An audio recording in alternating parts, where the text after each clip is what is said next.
I'm Chris Gerbath, and this is American Storyteller.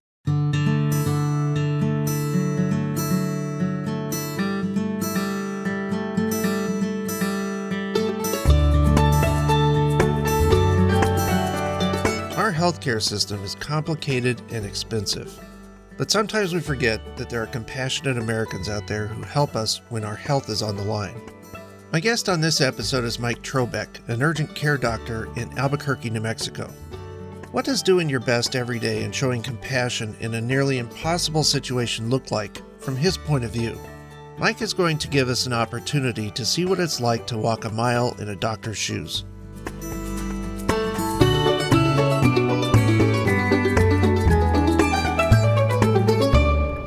It's difficult when you're an hour and a half behind and you've got 2 or 3 sick patients and one waiting for an ambulance. And it's kind of hard to put that smile on when you walk into the next room when, it feels like the whole world is going to shit. Right. It's just difficult sometimes.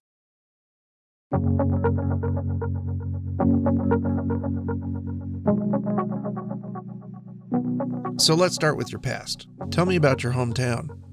So I grew up in what used to be a very small town in New Hampshire called Derry. And Derry, New Hampshire was actually kind of an idyllic place to grow up. When I was growing up there, it was probably about 5,000 population. And we were 45 minutes from Boston and 20 minutes from the Atlantic Ocean and about an hour and a half from the White Mountains. So it was actually just a beautiful place to grow up. Did you go through the public school system? So Derry, New Hampshire, when I grew up there, we had public first grade through 8th. And then my high school was originally founded back around 1800. And it was originally an all boys private school and remained what they called a semi-private school. It was a private school, but the city paid for us to go because it was the only high school. Our principal, when I went there, had graduated from Pinkerton like in 1929 or something like that. It was a very traditional. A lot of people from my high school went to Ivy League and military academies and those kind of things. Prep schools down north of Boston. And Tell me about your family. Were you a typical nuclear family unit? yeah, I mean, it was kind of an atypical nuclear family. My dad was widowed, and he had 2 children from his first marriage. So that was my oldest brother and sister, who, when I was born, they were both in high school. So there was them, and my mom was divorced. She was married to the mob, only not kidding. She really was. And she had to get out of that situation. But she had 2 children, brother and sister, my other half brother and half sister. So I was the youngest. What was the faith in your household? Was your family religious? It's another just kind of an interesting story. My dad was a devout Catholic. And when he was widowed and he met my mom and they got married, my mom was divorced. So my dad was never able to take communion again. My mom went to the Episcopal Church, and for some reason they raised me Catholic. And I'm not really quite sure why, because my mom went to the Episcopal Church on the other side of town, and my dad would come to church, but he could never take communion. And my brothers and sisters, they'd never really attended church. So I had communion and confirmation in the Catholic Church. What part of that experience stuck with you, and what do you feel like you had to leave behind? I think my experience coming out of my time in the Catholic Church led me to I think I've always been a very deeply spiritual person. But after coming out of my experience in the Catholic Church, I became a very irreligious person. I'm not a big fan of religion in general. I feel that there are many paths to however you want to refer to a God. I don't think anybody has the market on spiritual journey.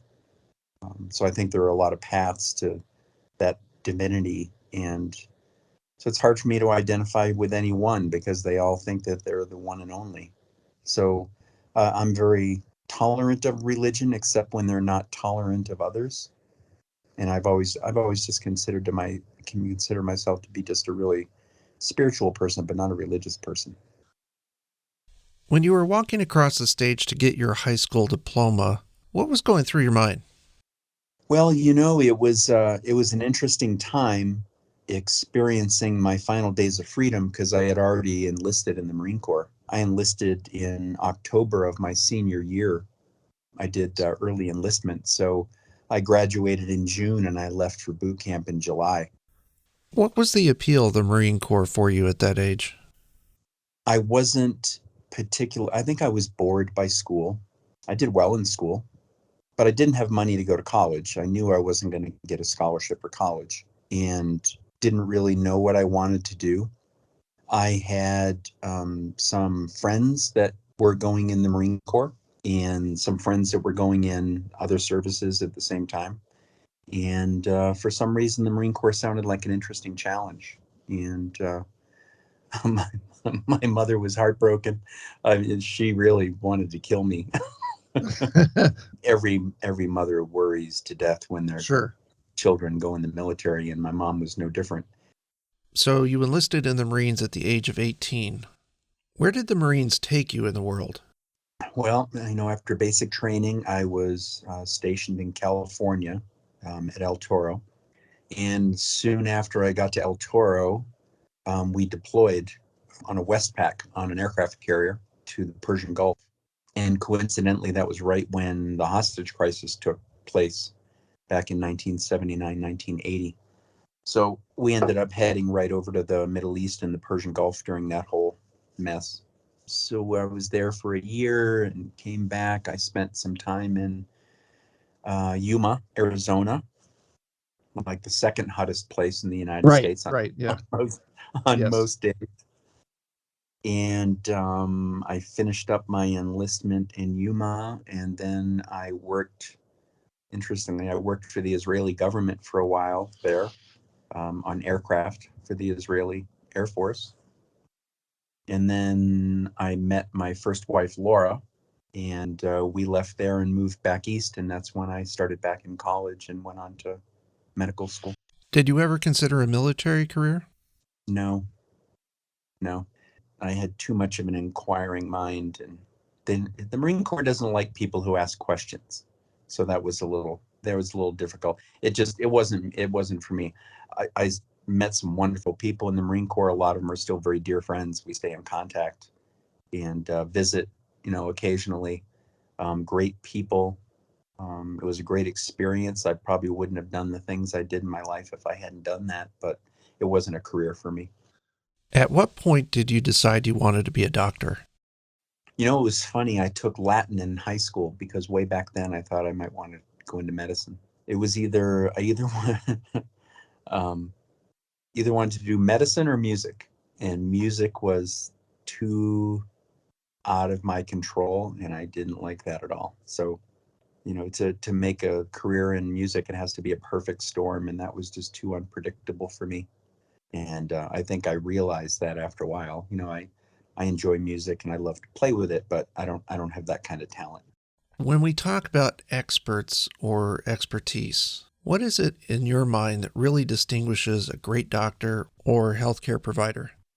That's a great question because it's changed. I was thinking about this the other day, and I've been practicing medicine for almost 27 years now, and it has changed so much. It used to be that patients would say, "Oh, go to see Dr. Smith. They have a terrible bedside manner, but they're a really good doctor." And that was acceptable. People didn't expect their doctors to be warm and fuzzy and communicative.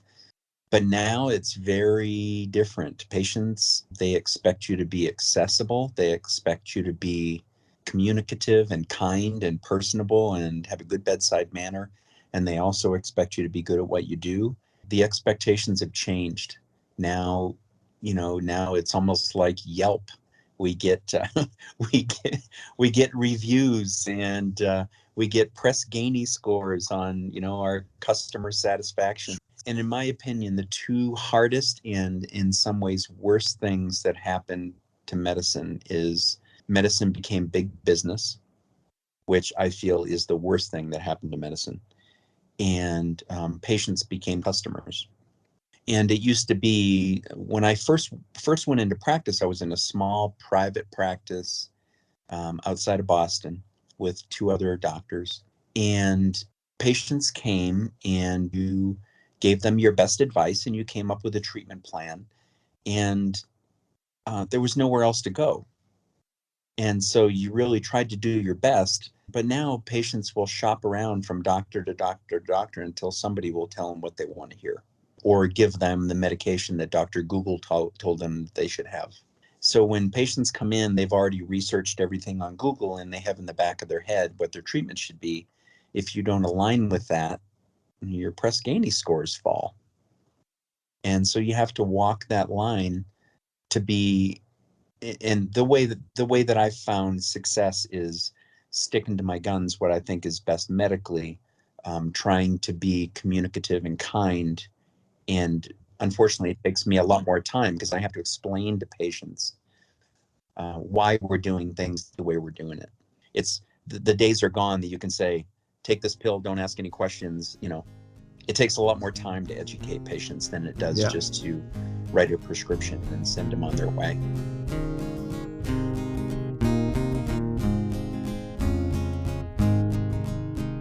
You're now living in Albuquerque, New Mexico with your wife, Lisa, who I might add is an advocate for cancer patients.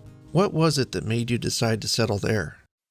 We had come out here on vacation. We came to Santa Fe on vacation, and we just fell in love with New Mexico. And we decided that we were going to have to travel to see our kids anyway. We might as well travel from someplace warm. Tell me about your life in Albuquerque. What does your work entail? What's home life like? And how do you spend your time? Yeah. So, Albuquerque really is. You've lived out here in the West. Yep. And we love to hike and we love the outdoors. And Albuquerque's very geared towards that. We can hike 12 months a year and there's great skiing close by. I'm working now at an urgent care for Presbyterian Health Group, which is the largest medical provider in New Mexico. And it's become quite a challenge on a day-to-day basis. If you separate out COVID, because I would like to talk about COVID here in a minute, what's been your experience delivering healthcare in New Mexico compared to other places you practiced? It's very frustrating. Delivery of healthcare in New Mexico is less than ideal. There's a very big shortage of primary care providers. There's a shortage of specialist care. Patients have to travel great distances to get medical care. Patients, they have to drive 4-5 hours to get their chemotherapy. Everything is so spread out and there's a lot of poverty and healthcare is tough. And I think our biggest need is primary care. And what we've seen is that Albuquerque crime rate is going up in Albuquerque, and because of the low income, the schools aren't wonderful. And primary care doctors move here, they have families and they leave because they don't want to send their kids to school here. So patients can't get primary care, they come in to see us, and over again I hear, I've had 5 doctors in the last 6 years. I have them for 9 months and they leave. And so they're really having a hard time keeping anybody, especially in primary care, pediatrics, OBGYN, all those kind of basic medical care areas where people really need to have, services, because they end up with just going without, they can't get services. I was just looking at the New York Times COVID heat map. What are you seeing as far as COVID activity in your area now? Me personally, I'm seeing a dishearteningly large number of people who are coming in with COVID who are unvaccinated. And in the beginning, New Mexico was doing a good job with vaccination. And I think it plateaued lower in vaccination numbers than they were hoping it would. And I'm having that conversation with patients probably 10 to 15 times a day. Why have you chosen not to get vaccinated? And there's, just a huge spectrum of reasons, religious reasons, political reasons, just general being uneducated about vaccine, etc.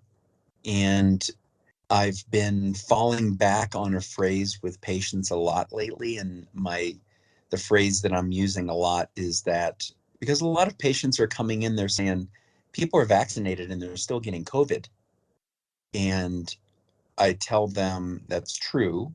The COVID vaccine is not 100% guaranteed that you won't get COVID, but it's about a 99.3% chance that you won't die on a ventilator at UNM.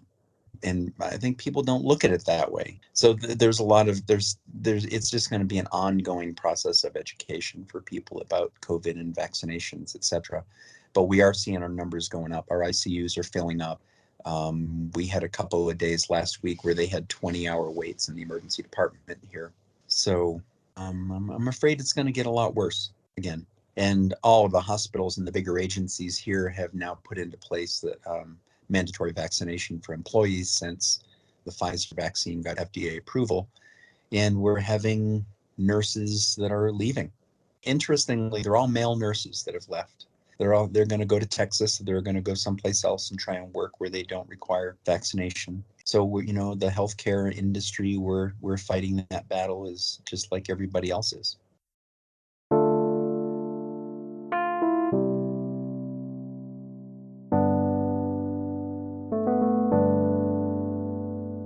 I want to talk a little more about you, especially since you're a doctor.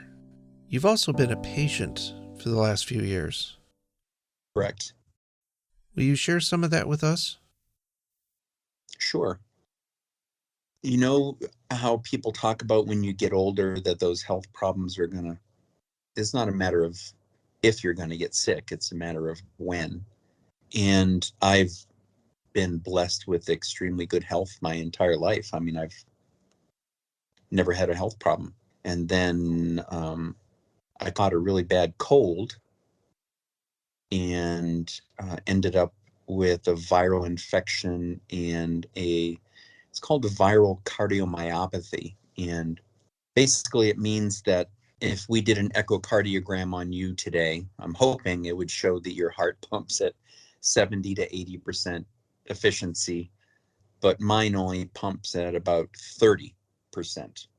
And that was from a viral infection. And I had been having a little chest pain and some different symptoms, and finally went in to see my doctor, and he had ordered an echocardiogram, and it was at the clinic where I worked. And I went in for the echocardiogram, and the technician did my echocardiogram, and she got this little bit of a panicked look on her face, and she went out of the room. She said, "I'll be back." And she came back in with a radiologist, and he said, "There's something going on. I mean, you've got your ejection fraction, which is the percentage of blood that your heart is able to pump, is very low. We don't know why." And my coronary arteries were clean, which was great news, which means I'll probably never have a heart attack. But my function was very low. So I met with a cardiologist and got on some medication and came out here and followed up here. Had an appointment with my cardiologist last year, and he was worried about the extra heartbeats that I was having, and he was worried that that was a bad prognostic factor for my future. And he wanted to start talking about heart transplant. And Lisa and I had to have an honest conversation that a heart transplant just isn't something I'm interested in. I would not go down that route. So I had some follow-up tests, and things had stabilized, and things are doing well. And as long as they keep going the way they're going, I'm doing okay. But interestingly, when COVID came along and I talked to my cardiologist, he said, "You can't get COVID." He said, "COVID will probably kill you." So then Lisa and I had to have that discussion about, Right. do I continue to work or not continue to work? And I thought about it, but medicine's all I've done. And there's so many people that just need medical care here in New Mexico. And so before the vaccine was available, I just tried to be very careful about full PPE and mask and all my gear, and decided that this is just what I was going to do, and the chips will fall as they may. I was extremely grateful when the vaccine was available and I was able to get vaccinated. It put us at ease a little bit. It just took a little bit of that weight off about going to work every day. It's hard, we've all been at that point in our lives where we have to see ourselves as somebody who's not immortal and that we're all vulnerable. And that was a very, very hard transition for me to make. Was it hard going from doctor to patient and being on the receiving end of the healthcare system? It was, because when I would interface with the medical system from the patient side, I could feel patients' frustration. And it's interesting because when you're on the physician side, when you write orders and you want things to happen, it's almost like magical thinking. You think this is all just going to happen for this patient, and they're going to go and they're going to get their x-rays and their treatments, and they're going to see their... Oh no, it does not work that way. Schedulers and people who, mañana is the big attitude out here. And do you remember the movie The Doctor? Yes. I gained a new appreciation for that movie, because when I deal with my patients, I understand that things aren't going to go the way that we want it to go. I mean, it's just a product of a system that's inefficient, and a lot of people don't really care.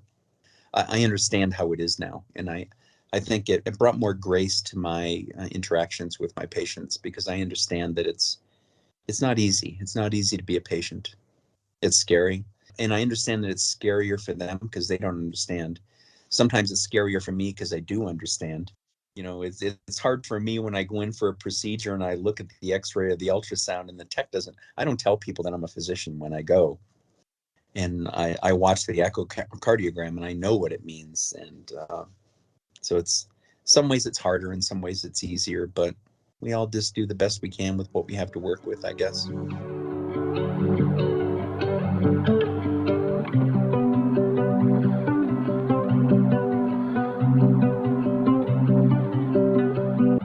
It's generally agreed that the healthcare system is complicated and expensive.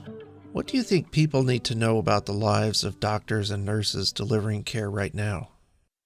That we're doing the best we can. With the 20-hour waits in the emergency department, a lot of those patients get bumped down to us in the urgent care, and a lot of them aren't urgent care patients. They're really emergency room patients.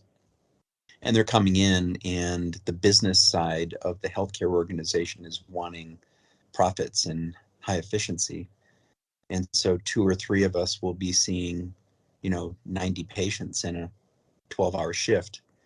And we don't get lunch and we don't get breaks. We just work right through the day. And it's difficult when you're an hour and a half behind and you've got 2 or 3 sick patients and one waiting for an ambulance. And it's kind of hard to put that smile on when you walk into the next room, when, it feels like the whole world is going to shit. Right. It's just difficult sometimes. But you have to do it. And you try to tell your patients, I'm sorry that I'm running behind. You have my attention now. You're my, you have my full attention. But patients are frustrated. The nurses are frustrated. It's... people are doing the best they can. It's just a difficult situation, but yeah, we're doing the best we can. And I really think that when I work, I try to bring that attitude to the shift that I work, that it's going to be a good day. We're going to help some people. Some things aren't going to go well. We're going to try and take care of each other. And every patient deserves some kindness and some patience. And we'll fall short. We'll get back up and we'll come back tomorrow and try to do it better the next time.